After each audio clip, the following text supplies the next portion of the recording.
오늘은 마태복음 21장 18절로 22절 말씀, 열매 맺는 신학이라는 말씀으로 함께 은혜를 나누겠습니다. 먼저 주여 말씀하옵소서 같이 하겠습니다. 주여 말씀하옵소서, 주의 종이 듣겠나이다. 아멘. 주의 음성이 들리는 복된 시간이 되시기를 바랍니다. 오늘 본문 말씀은 무화과 나무가 마르는 사건입니다. 오늘 본문 말씀을 통해서 무화과 나무가 왜 말랐는지, 또 우리는 예수님이 찾으시는 열매가 되기 위해서 어떻게 해야 되는지 함께 은혜를 나누므로 우리 모든 성도들이 하나님이 기뻐하시는 열매를 맺고 또 계속해서 열매를 맺어가는 복된 성도들 되시기를 바랍니다. 열매 맺는 신앙 첫 번째는 열매를 찾으시는 예수님입니다. 오늘 18절 19절 말씀 같이 읽겠습니다. 이른 아침에 성으로 들어오실 때 시장하신지라. 길가에 한 무화과 나무를 보시고 걸어가서 잎사귀밖에 아무것도 찾지 못하시고 나무에게 이르시되 이제부터 영원토록 내가 열매를 맺지 못하리라 하시니 무화과 나무가 곧 마른지라. 아멘. 예수님은 나귀를 타고 예루살렘 성으로 들어가셨습니다. 예루살렘 성에 들어가셔서 제일 먼저 성전에 들어가셔서 성전을 정화하시고 성 밖에 베다니로 나가셨다가 그 다음날 성으로 들어오시는데 아침에 시장하신지라 라고 말씀합니다. 예수님이 육신의 몸을 입고 오셨기 때문에 우리처럼 배도 고프시고 목도 마르시고 피곤하시거든요. 그런데 거기에 길가에 한 무화과 나무가 있어가지고 가서 먹을 것이 있는가, 열매가 있는가를 보았는데 잎사귀밖에 없고 아무것도 없어서 그 무화과 나무에게 예수님께서 이렇게 말씀하셨습니다. 이제부터 영원토록 내가 열매를 맺지 못하리라 라고 그랬더니 무화과 나무가 곧 말라서 죽었다라는 이야기거든요. 그런데 똑같은 이야기를 하는 마가복음에서는 이렇게 말씀합니다. 무화과의 때가 아직 아니니라. 즉 열매 맺을 때가 아니라는 거거든요. 그러니까 무화과 나무는 잘못한 게 없거든요. 그러니까 그 열매 맺을 때가 아닌데 예수님께서 열매를 구하신다는 것은 예수님이 좀 이상한 것처럼 들릴 수 있는데 실은 이 이야기를 우리가 이해하기 위해서는 이스라엘에 있는 무화과 나무가 열매 맺는 것에 대해서 알아야 됩니다. 이스라엘의 무화과 나무는 4월부터 10월까지 5번 열매를 맺는답니다. 그런데 무화과 나무가 제일 먼저 열리는 열매, 그 첫 열매를 뭐라고 그러냐면 파게라고 한답니다.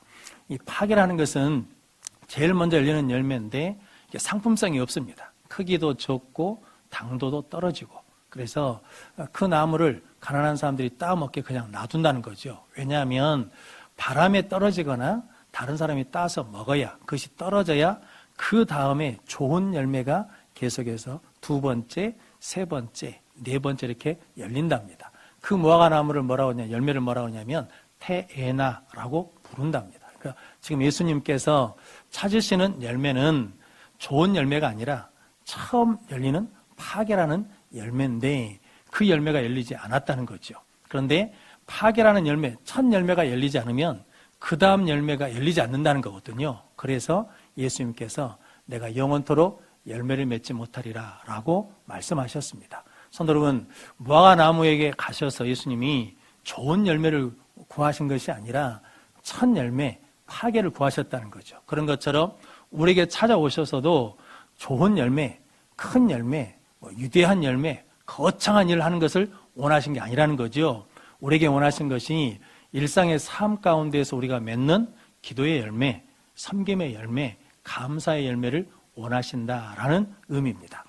마태복음 25장에 보면 양과 염소 비유가 있거든요. 오른쪽에 양이 있고 왼쪽에 염소가 있는데 오른쪽의 양에게는 너희들이 나에게 좋은 일을 했다라고 하면서 칭찬하시고 왼쪽의 염소에게는 너희가 나에게 대하지 않았다 그러면서 책망하시거든요. 그러면서 하시는 말씀이 내가 배고플 때 먹을 것을 주었고 목마를 때 마실 것을 주었고 나그네 되었을 때 영접해 주었고 그리고 헐벗을 때 입혀 주었고 병들었을 때 돌봐 주었고 옥에 갇혔을 때 찾아왔다라고 말씀합니다. 그래서 언제 예수님이 그러셨습니까? 그랬더니 예수님이 형제 중에 지극히 작은 자에게 한 것이 곧 내게 한 것이라 라고 말씀합니다. 성도 여러분, 예수님께서 오늘 우리에게 찾아오셔서 찾으시는 열매가 어떤 열매냐면 순교하는 열매, 큰일 하는 열매가 아니라 우리가 작은 자에게 베푸는 그 사랑과 섬김을 원하신다라고 말씀합니다.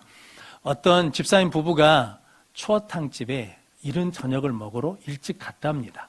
갔더니 조금 앉아있으니까 거기에 손님 들어왔는데 아내 되신 분이 남편분을 된 분을 부축하고 들어왔대요.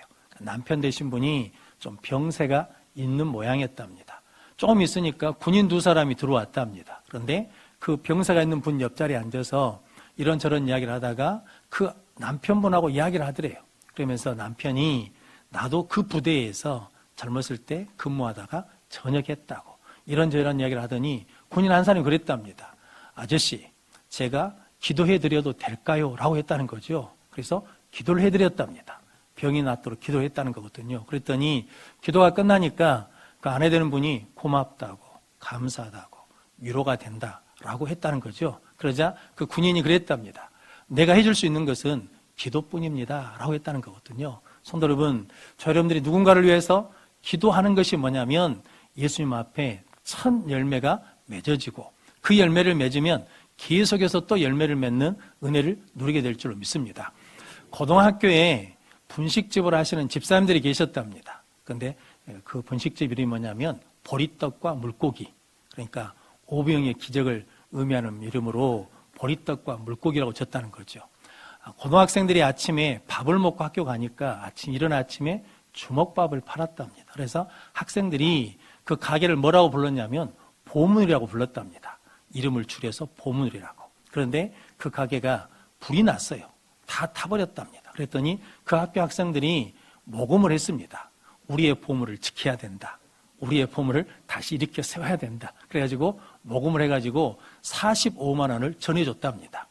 그 아이들이 그 주인 아저씨, 아주머니를 뭐라고 부르냐면 엄마, 아빠라고 부른다는 거거든요. 이것은 평상시에 그분들이 내 자식을 먹이는 것처럼 사랑으로 준비하고 사랑으로 나누고 그랬더니 그런 일이 일어났다라는 거거든요. 즉 예수님께서 우리에게 원하시는 것은, 찾으시는 것은 그런 열매를 찾으신 줄로 믿습니다. 그런데 성도 여러분, 지금 열매를 맺어야 다음에도 뭐 할 수 있다는 겁니까? 열매를 맺을 수 있습니다. 그런데 우리는 항상 그런 유혹이 있잖아요. 나중에 하겠습니다. 다음에 하겠습니다.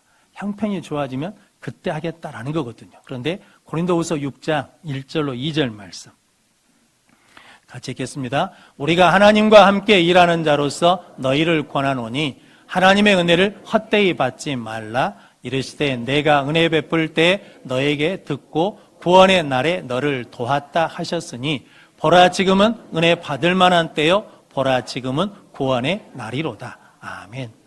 우리가 하나님 앞에 은혜를 구하면, 하나님께 도움을 구하면 하나님 은혜 주시고 도와주셨다는 거죠. 그래서 지금이 은혜를 받을 때이고 지금이 그 은혜를 베풀어서 구원을 이룰 날이다 라고 말씀합니다. 성도 여러분, 무화과나무가 오늘 우리에게 말씀한 것은 지금 맺어야 될 열매를 맺어야 그 다음에 더 좋은 열매를 맺어가는 은혜를 누리게 될 줄로 믿습니다. 우리는 반드시 열매를 맺어야 됩니다.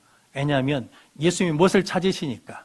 열매를 찾으시니까. 그래서 예수님께서 마태복음 7장 16절로 20절 말씀 같이 읽겠습니다.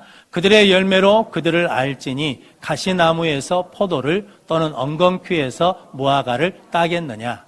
이와 같이 좋은 나무마다 아름다운 열매를 맺고 못된 나무가 나쁜 열매를 맺나니 좋은 나무가 나쁜 열매를 맺을 수 없고 못된 나무가 아름다운 열매를 맺을 수 없느니라.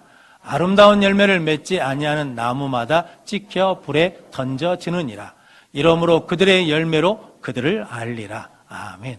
성도 여러분, 좋은 나무가 아름다운 열매를 맺고 못된 나무가 나쁜 열매를 맺는다라고 말씀하거든요. 그러니까 좋은 열매, 아름다운 열매를 맺으려면 뭐가 돼야 된다는 겁니까? 좋은 나무가 돼야 된다라는 거죠. 그런데 아름다운 열매를 맺지 않으면 찍혀 불에 던져진다라고 말씀합니다.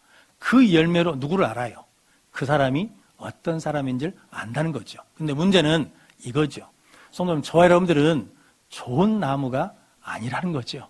왜냐하면 우리는 본질상 뭡니까? 죄인이거든요. 그러니까 실은 어떤 나무예요?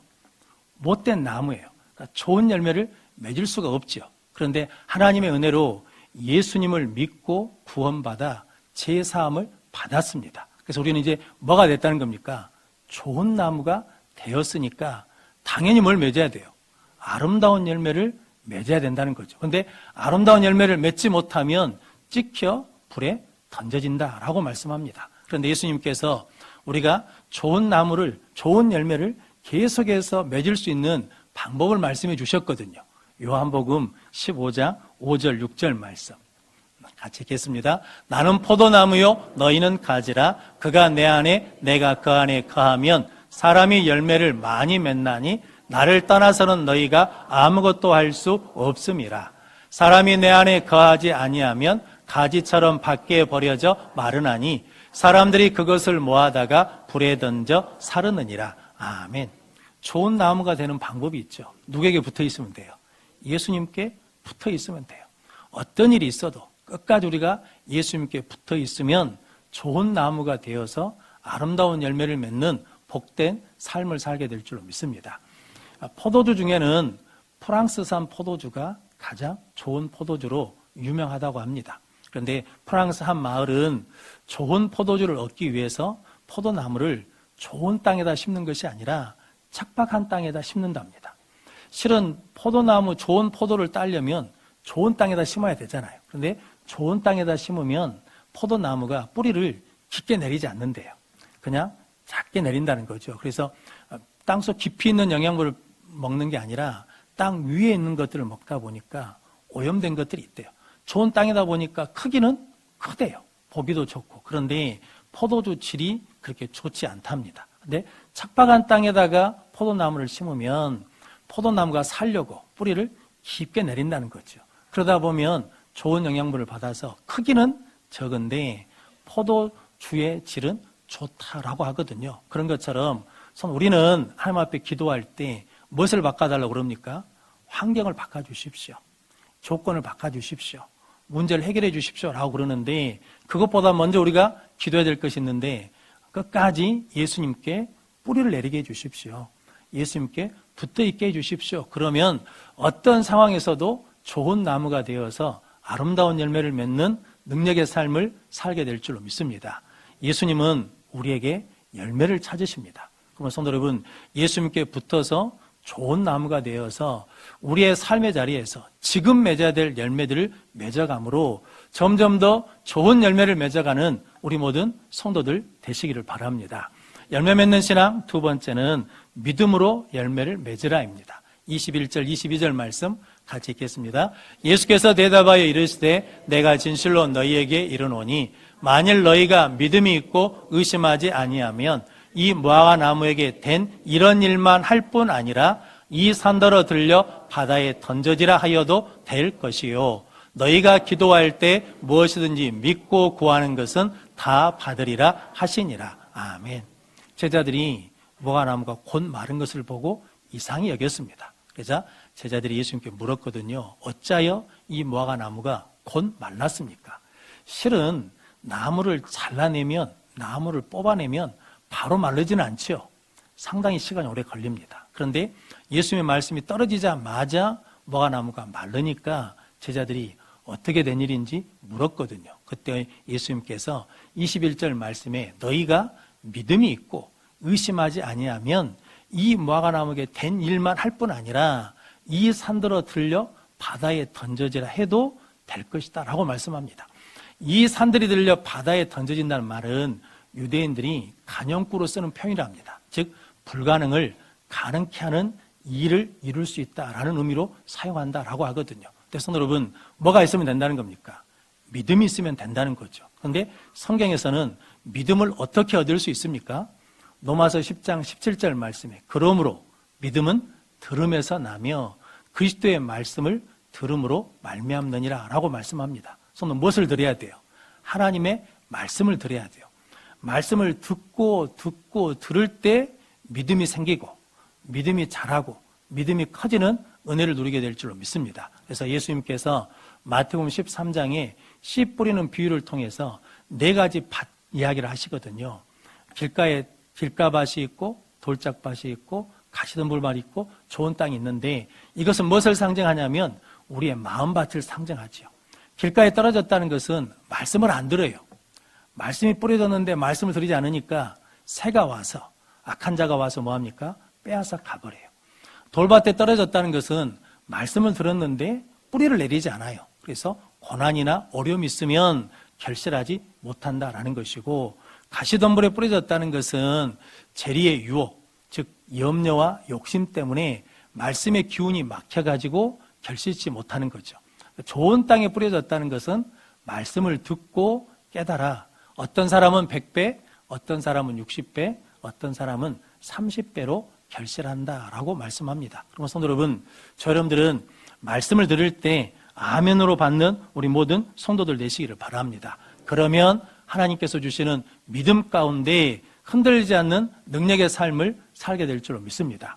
믿음의 조상 아브라함이 있거든요. 75세 하나님이 부르셨습니다. 그래가지고 하나님께서 지시한 땅으로 갈 때 내가 네 후손에 아들을 주신다라고 약속하셨거든요. 10년이 지났는데 그 약속이 이루어지지 않습니다. 그러자 아브라함 마음에 뭐가 생겼습니까? 의심이 생겼습니다. 그래서 하갈에게 들어가지고 이스마엘을 낳았거든요. 하나님이 그 아들이 네 상속자가 아니라고 하십니다. 네 몸에서 날 자가 네 후손이 상속자가 될 것이다 라고 하시거든요. 그러면서 99세 됐을 때 내년에 네가 아들을 낳을 거라고 그러거든요.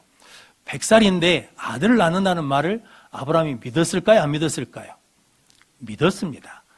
로마서 4장 19절로 22절 말씀 같이 읽겠습니다. 그가 100세나 되어 자기 몸이 죽은 것 같고 사라의 태가 죽은 것 같음을 알고도 믿음이 약하여지지 아니하고 믿음이 없어 하나님의 약속을 의심하지 않고 믿음으로 견고하여져서 하나님께 영광을 돌리며 약속하신 그것을 또한 능히 이루실 줄을 확신하였으니 그러므로 그것이 그에게 의로 여겨졌느니라. 아멘. 자기 몸이 죽고 사라의 태가 죽은 걸 알아요, 몰라요? 알아요. 그런데 믿음이 약해졌다는 거예요, 약해지지 않았다는 거예요? 약해지지 않았어요. 성도 여러분, 의심하지 않았다는 거죠. 하나님은 불가능을 뭐하게 하실 수 있다는 거예요. 가능케 하실 수 있는 전능하신 하나님이다 라는 것을 믿고 의심하지 않았더니 그것을 하나님이 뭐로 여기셨다는 겁니까? 의로 여기셨다는 거죠. 믿음으로 의의 열매를 맺었다라고 말씀하거든요. 성도 여러분, 우리도 내 능력으로는 안 돼요. 그래서 안 된다고 못한다고 하는 것이 아니라 나는 안 돼도 하나님은 가능하십니다.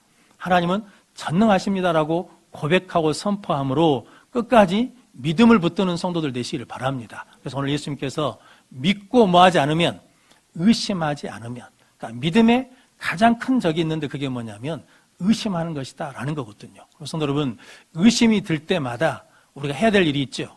내가 나사렛 예수님을 명하노니 나를 의심케 하는 것은 다 떠나갈지어다 라고 선포함으로 믿음의 확신을 가지고 하나님의 약속을 붙들고 끝까지 믿음으로 살아가는 우리 모든 성도들 되시기를 바랍니다. 그래서 히브리서 4장 2절 말씀 같이 읽겠습니다. 그들과 같이 우리도 복음 전함을 받은 자이나 들은 바 그 말씀이 그들에게 유익하지 못한 것은 듣는 자가 믿음과 결부시키지 아니함이라. 아멘. 말씀을 들었는데 말씀이 유익하지 않아요. 그 이유는 뭐 때문이냐면 말씀을 믿음과 뭐하지 않아요? 결부시키지 않아요. 현대의 성경에서는 믿음으로 받아들이지 않는다는 거죠. 그럼 성도 여러분, 저 여러분들이 하나님이 말씀하시면 그 말씀을 믿음으로 받아들여서 믿음의 의의 열매를 맺어가는 우리 모든 성도들 되시기를 바랍니다.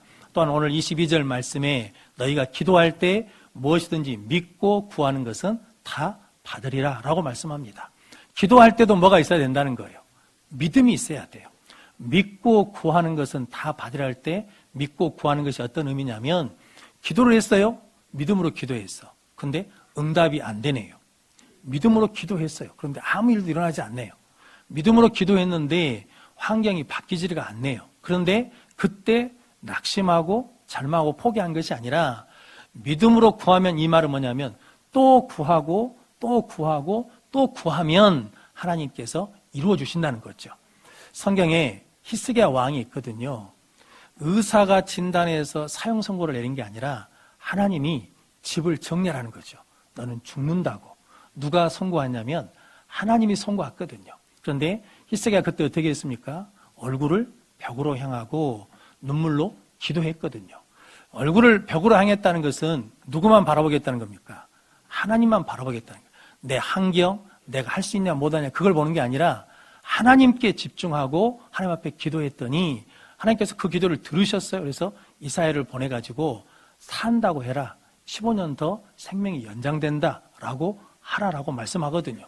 가서 말하면서 그 말씀이 이루어지는 징조를 보여주시겠다는 거죠. 그러면서 해 그림자가 10도 나간다고 했습니다. 그때 히스기야가 해 그림자가 10도 나가는 것은 쉬운 거니까 해 그림자 10도 뒤로 물러달라는 거거든요.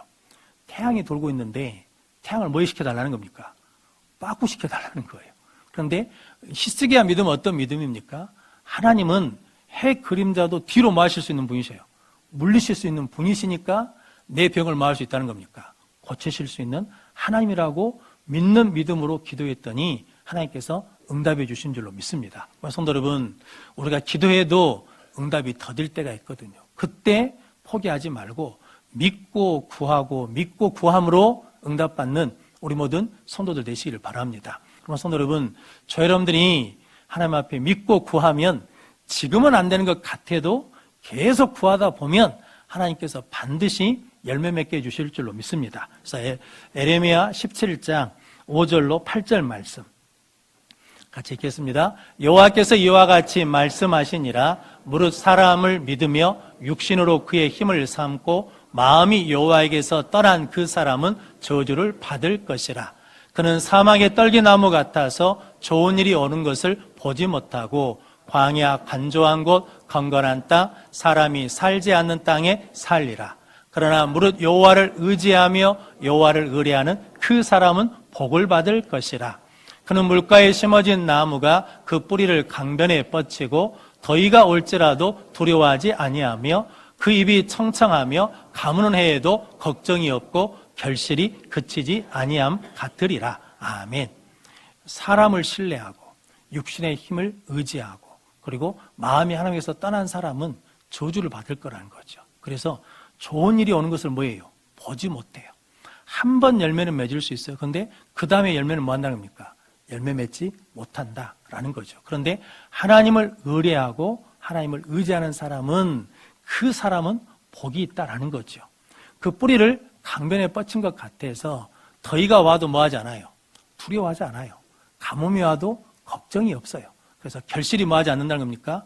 그치지 않고 계속해서 열매 맺는 능력의 삶을 살게 될 줄로 믿습니다. 성도 여러분, 끝까지 하나님 믿고 하나님 의지하고 하나님 의뢰하는 기도하는 성도들 되시기를 바랍니다. 파종이라는 말과 매장이라는 말이 있거든요. 파종도 흙에다 심는 것이고 그리고 매장도 흙에다 묻는 거거든요. 근데 차이가 하나 있죠. 파종은 왜 파종이라고 합니까? 생명 있는 것을 심을 때는 파종이라 그러고 매장은 어떨 때 매장을 그럽니까?